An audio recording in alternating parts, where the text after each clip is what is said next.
मध्य प्रदेश विधानसभा चुनाव की 230 सीटों के लिए मतदान हो गया और मतदान ऐसा हुआ कि जिसे देखकर हर कोई हैरान है।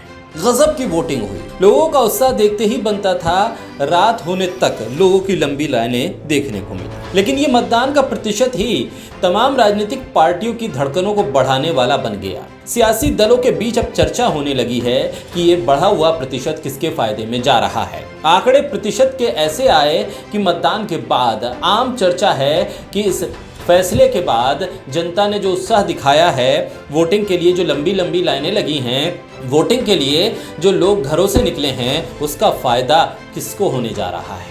इस चर्चा के बीच में लोग पिछले रिकॉर्ड को भी खंगाल रहे हैं। मतदान के इन आंकड़ों के बीच लोग पिछले रिकॉर्ड को खंगाल कर बता रहे हैं कि 2003 से 2018 तक के चुनाव के आंकड़ों पर अगर नजर डालें तो केवल एक ही बार मध्य प्रदेश में सत्ता परिवर्तन हुआ है। जिस बार सत्ता परिवर्तन हुआ उस बार मध्य प्रदेश में 75% से ज्यादा वोटिंग हुई थी, लेकिन इस बार तो 75% का रिकॉर्ड भी टूट गया। 66 साल का सबसे बड़ा रिकॉर्ड बना 76% से ज्यादा मतदान का। तो क्या अब सत्ता परिवर्तन होने जा रहा है? क्या शिवराज सिंह चौहान की विदाई होने जा रही है? क्या शिवराज सिंह चौहान का बंगला बदलना इसी के संकेत थे? क्या अब कांग्रेस की वापसी हो रही है?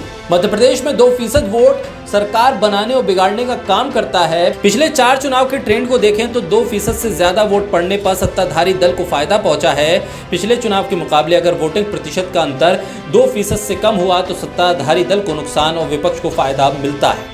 लेकिन 2003 का चुनाव अपवाद माना जा सकता है, तो बाकी चुनाव में वोटिंग प्रतिशत का यही ट्रेंड देखने को मिला। 2003 के चुनाव में 1998 के मुकाबले 7.03% वोटिंग बढ़ी थी। तब दिग्विजय सिंह की सरकार हटी और भारतीय जनता पार्टी को बहुमत मिला था। विधानसभा चुनाव में इस रिकॉर्ड तोड़ मतदान ने सियासी दलों की धड़कनों को बढ़ा दिया है।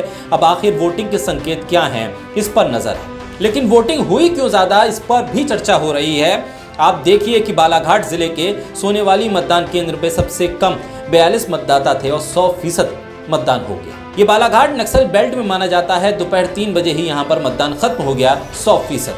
पहली बार महिला वोटर्स ने जमकर मतदान किया। चुनाव आयोग के मुताबिक लगभग 2,72,00,000 महिला वोटर्स में से 1,93,00,000 महिला मतदाताओं ने मताधिकार का इस्तेमाल किया। और सबसे हैरान करने वाले आंकड़े जो हैं वो ये हैं कि 2020 में बागी हुए कांग्रेस के 22 में से 14 विधायकों की सीट पर इस बार पिछली बार की तुलना में ज्यादा वोट पड़े। तो लोगों का गुस्सा क्या ज्यादा निकला इन बागी विधायकों के खिलाफ? इनमें से तो कई मंत्रियों की सीटें भी हैं। ये सभी ज्योतिरादित्य सिंधिया के साथ बीजेपी में शामिल हुए थे। पहली बार विधानसभा में 3 केंद्रीय मंत्री, 7 सांसद मैदान में हैं। 6 पूर्व मुख्यमंत्रियों के परिवार भी चुनाव मैदान में। जिस तरह से रात तक लंबी लंबी कतारें लगी, ये कोई मामूली मतदान नहीं था, यह असामान्य गतिविधि थी, यह सत्ता विरोधी लहर थी, जो लोगों ने कांग्रेस के पक्ष में जमकर मतदान किया। कांग्रेस इस बार पिछली बार से ज्यादा मजबूत सीटों के साथ सरकार बना सकती है। आमतौर पर जब चुनाव में वोटिंग का प्रतिशत बढ़ता है तो इसे सत्ता विरोधी लहर से जोड़कर देखा जाता है। मध्य प्रदेश के बारे में कांग्रेस इसे ही आधार मान रही है और जानकार बता रहे हैं कि जब जब वोट प्रतिशत बढ़ता है तब तक सत्ताधारी दल को नुकसान होता है। लेकिन सवाल है कि क्या सत्ता विरोधी वोट बूथ तक पहुंचा या नहीं। इसी साल कर्नाटक में हुए थे चुनाव, जहां पर 73% से ज्यादा मतदान हुआ था और यह मतदान कर्नाटक के 2018 के चुनाव के प्रतिशत से 1% ज्यादा था। यानी वोट बढ़ने की वजह से कांग्रेस को फायदा हुआ और पार्टी ने अकेले दम पर सरकार बनाई। गुजरात के आंकड़ों में देखें तो वहां पर वोटिंग प्रतिशत में कमी आई थी तो सत्ताधारी दल को फायदा हुआ था। गुजरात में 64% मतदान हुआ था, जो पिछली बार के मुकाबले 3% गिर गया था। वोटिंग प्रतिशत के गिरने का फायदा बीजेपी को सीधे तौर पे हुआ और रिकॉर्ड सीटों से गुजरात में जीत हासिल की। तो क्या अब मध्य प्रदेश में रिकॉर्ड मतदान प्रतिशत की वजह से सत्ता में वापसी कांग्रेस कर रही है और एंटी इनकम्बेंसी, आपसी फूट से ग्रसित भारतीय जनता पार्टी सत्ता से बाहर हो रही है?